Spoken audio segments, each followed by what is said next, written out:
हमारे साथ इम्तियाज गुल साहब दिफाई तजिया कार मौजूद है, बहुत शुक्रिया।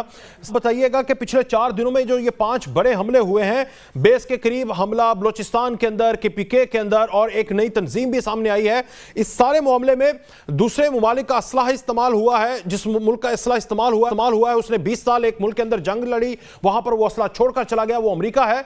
आप किस तरह देख रहे हैं सर? देखिए, हमें बड़ा वाज़ेह होना चाहिए इस मामले में कि ये जो कह देना कि अमेरिका का असलहा मिल गया है, हमारे ख़िलाफ़ इस्तेमाल हो रहा है, कभी कहते हैं भारतीय करेंसी मिल गई है, भारतीय असलहा या रूसी असलहा मिल गया है। ये जब से अफ़गानिस्तान में जंग शुरू हुई है 40-45 साल हो गए, अब तो खैर 2 साल से जंग में काफ़ी ठहराव आया हुआ है। तो हम सबको मालूम है कि 20 साल तक नेटो की अफवाज थी, उसमें भारत की अफवाज भी शामिल थी, उसमें अमेरिका के अलावा कोई 35-36 ममालिक और थे। उनके ऊपर अफगान तालिबान छापे भी मारते थे, घात लगा के उन पे हमले होते थे।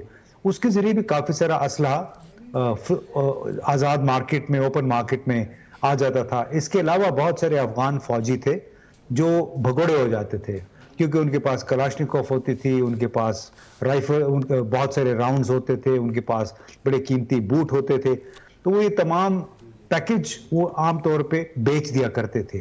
अब वो कभी TTP के हाथ लग गया, कभी ETIM के हाथ लग गया, कभी अफगान तालिबान के हाथ लग गया। ये सारी सानवी बातें हैं। असल मसला ये है कि गुज़िश्ता 40 बरसों से अफगानिस्तान जंग का एक हॉटबेड रहा। पहले रूस के खिलाफ जंग थी, फिर बाद में अब दहशतगर्दी के खिलाफ जंग आ गई। उसकी वजह से बहुत सारा असला अफगानिस्तान पहुंचा, और वो जहां जहां मुख्तलिफ लोगों के, मुख्तलिफ ग्रुपों के पास गया है। और आप अगर खुद पेशावर चले जाएं, पेशावर से बाहर, तो आपको काफ़ी सारा ऑस्ट्रिया का, ऑस्ट्रेलियन, अमेरिकन, जर्मन असला वहाँ से मिल जाएगा। इसमें कोई ऐसी बड़ी बात नहीं। असल मसला है कि ये लोग सहूलतकार हैं, आलाकार हैं पाकिस्तान में दहशतगर्दी, अदम इस्तेहकाम फैलाने के। और ये वही लोग हैं, इनको हमारे हुकाम अक्सर ये कहते रहते हैं कि जी वो मुसलमान नहीं हो सकते, बड़ा बेरहम सफाक दुश्मन है। ये सारी फजूल बातें हैं। दुश्मनियाँ जब होती हैं, सियासी दुश्मनी, उसमें कोई मजहब, कोई सियासी नज़रिया, कोई रहमदिली, कोई बच्चों और औरतों के लिए रिगार्ड, ये सारी बातें सानवी हो जाती हैं। उनका मकसद होता है पाकिस्तान को या मुताल्लिका जो टारगेट मुल्क है उसको नुकसान पहुंचाना, उसमें अदम इस्तेहकाम पैदा करना। वो अपना मकसद हासिल कर रहे हैं। इम्तियाज साहब, ये आपको कहीं देर पा हल नजर आ रहा है इस सारे मामले का? क्योंकि हमने अफगानिस्तान के अंदर देखा, अमेरिका जंग लड़ता रहा, वो जब जा रहा था तो पाकिस्तान का बड़ा अहम किरदार रहा, लेकिन उसके बावजूद भी हमें वहाँ से उस तरह से वेलकम नहीं मिला।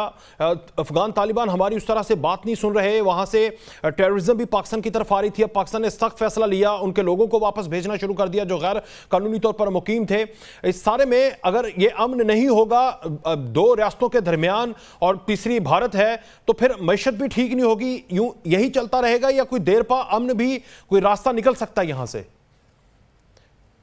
देखिए, जो जिन लोगों ने का काम है ये सोचना, वो अगर अच्छी तरह सोचें, बाकी मसाइल से अपनी तवज्जो हटा के इस तरफ तवज्जो दे दें, तो इसका कुछ ना कुछ हल निकल सकता है। एक ज़हन में रखना चाहिए कि जब तक चीन और अमेरिका और भारत की आपस में चपकल जारी रहेगी, हमें उसका खमियाजा भुगतना पड़ेगा। क्योंकि हमारे यहाँ आसान है, अफगानिस्तान में बहुत सारे खुले स्पेसेस हैं, पाकिस्तान के अंदर खुले स्पेसेस हैं जहाँ पे गैर रियासती अनासर, जिसको नॉन स्टेट एक्टर्स कहते हैं, वो सरगर्म हैं, उनको पनाह भी मिल जाती है मदरसों में, मस्जिदों में। तो ये पाकिस्तान को पहले मुल्क के अंदर जो मदारिस, मसाजिद का नेटवर्क है, जो मुनाफकत के रवैये हैं हमारी मजहबी सियासी जमातों के अंदर, जिन्होंने पनाह दे रखी होती है दहशत गर्दों को, लेकिन बात कर रहे होते हैं वो पार्लियामान की जमहूरियत की। बहुत सारे ऐसे बलूचिस्तान में, खैबर पख्तूनख्वा में ऐसे इदारे मौजूद हैं, मसाजिद और मदारिस हैं, जहाँ पे लोगों ने पनाह ले रखी होती है।